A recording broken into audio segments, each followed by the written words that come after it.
কেন জবাব দিলেন?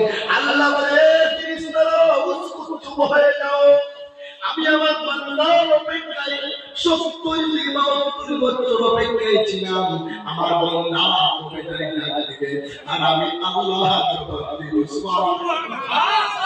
আল্লাহ বলে ফেরেশতারা দাঁড়াও, আমি 70 বছর ধরে অপেক্ষায় ছিলাম কবে জানি আমার গোলাম আমাকে ডাকবে আর আমি বান্দার গোলামের জবাব দিব। ওদেশে তুই ডাক দিতে দেরি, আমি জবাব দিতে দেরি হই না।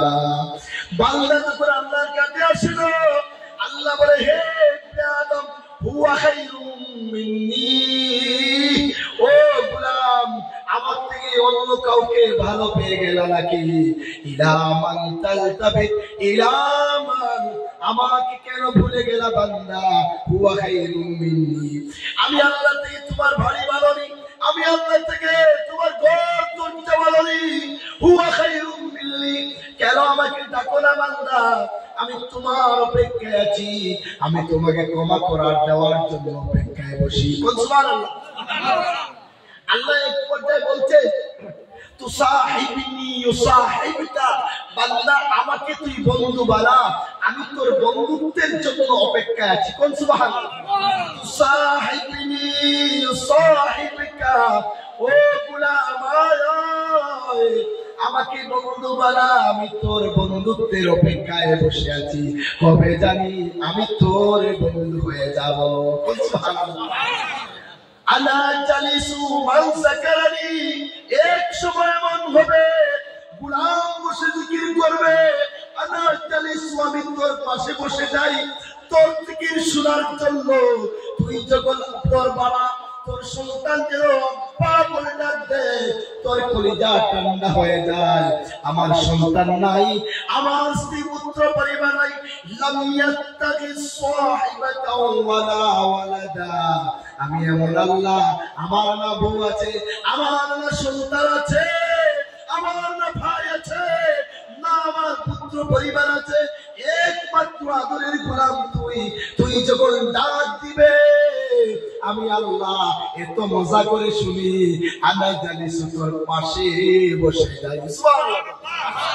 বরকে দরানে সবুজ দর নজরে হুশিয়ার, হর হর কে দফতর সুত আজমারি ফতে কর দিগার। আল্লাহর ওলিরা বলে ইলমে মারিফতের চক্ষু হলে দেখতে পেতেন আল্লাহ কিভাবে তাকাইয়া রইছে। ও গোলাম আয়, ও বান্দা আমাকে ইয়াদ করে ফাযকুরুনি আশকুরুকুম, আল্লাহ বলে ও বান্দা আমার শুকরিয়া করো, আমাকে ইয়াদ করো, আমি আল্লাহ তোমাকে ভুলে রাখবো। ওয়া ইল্লাসিতানি ফাযাকারতুকা, ও বান্দা আমাকে ভুলে গেলে, ওয়া ইল্লাসিতানি আমাকে ভুলে গেল, ফাযাকারতুকা আমি আল্লাহ তোকে বলি না, আমি আল্লাহ বলি না। আজকে আপনি এক মালিকের ডিউটি আদায় করছেন, 2 দিন 3 দিন 4 দিন যদি ডিউটি আদায় করেন না তো মালিক আপনাকে টাকা দেয় না। আর আমার মালিক এমন মালিক বলছে বান্দারে জোহরে আসলে না, ফজরে আসলে না, নামাজ পড়লে না, তারপরেও তোর রিজিক বন্ধ করি না। সুবহানাল্লাহ। এমন আল্লাহ কোথায় পাবে? আল্লাহ এক পর্যায়ে বলছেন ইয়া বনি আদম, হে আদম সন্তান, লাউ বালাগাত যুনুবুকা ইলানাস সামা, তোমার গুনার দ্বারা 7 আসমান 7 জমিন যদি ভরে যাও আর যদি নীরবে বসে তওবা নিয়তে বসে সুম্মাস্তাগফারতানি, আমার কাছে ক্ষমা চাও, গাফারতু লাকা, আমি তোমাকে ক্ষমা করে দিব, ওয়ালা উবালি, তুমি যেন জীবনে গুনাহ করনি, জীবনেও যেন গুনাহ করনি। কোন সুবহানাল্লাহ।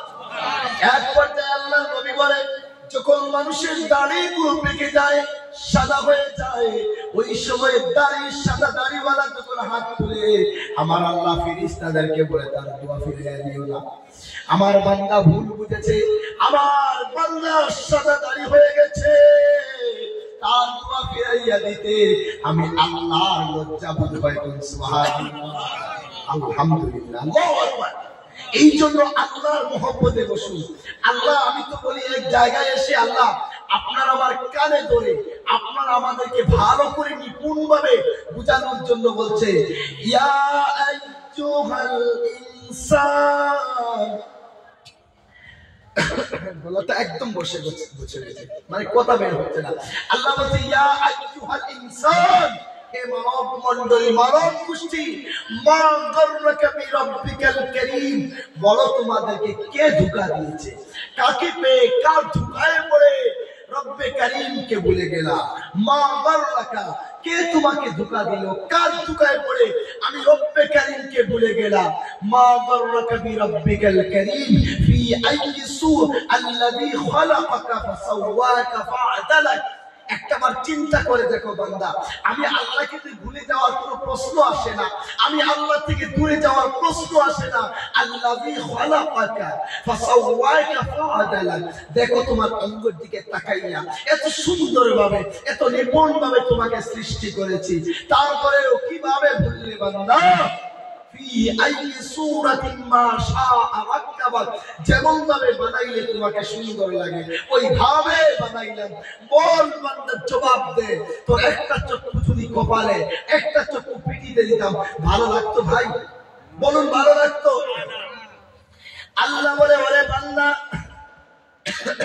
তোর একটা হাত যদি বুকের মধ্যে, একটা হাত যদি পিঠের মধ্যে দিতাম কেমন বিশ্রী দেখা যেত। সুতরাং বান্দা, যেখানে হাত দিলে সুন্দর হয় সেখানে হাত দিলাম, যেখানে পা দিলে সুন্দর হয় সেখানে পা দিলাম, যেখানে চক্ষু দিলে সুন্দর হবে ওইভাবে চক্ষু দিলাম। ও বান্দা, তোমার মুখটা যদি পেটের মধ্যে দিতাম তাহলে দেখতে সুন্দর হতো না, না ওই পেটটা যদি মাথার উপরে দিতাম কতই না বিশ্রী হতো। তারপরে মা গররাকা বিরাব্বিকাল কারীম, তারপরে রব্বে কারীম ভুলে গেলা কিভাবে? আল্লাহ আমাদের ঈমানকে জাগ্রত করছে। আমরা যারা গাফিল হয়ে গেছি, অর্থাৎ আমরা যারা আল্লাহ থেকে দূরে চলে গেছি, তাদের ঈমানকে জাগ্রত করার জন্য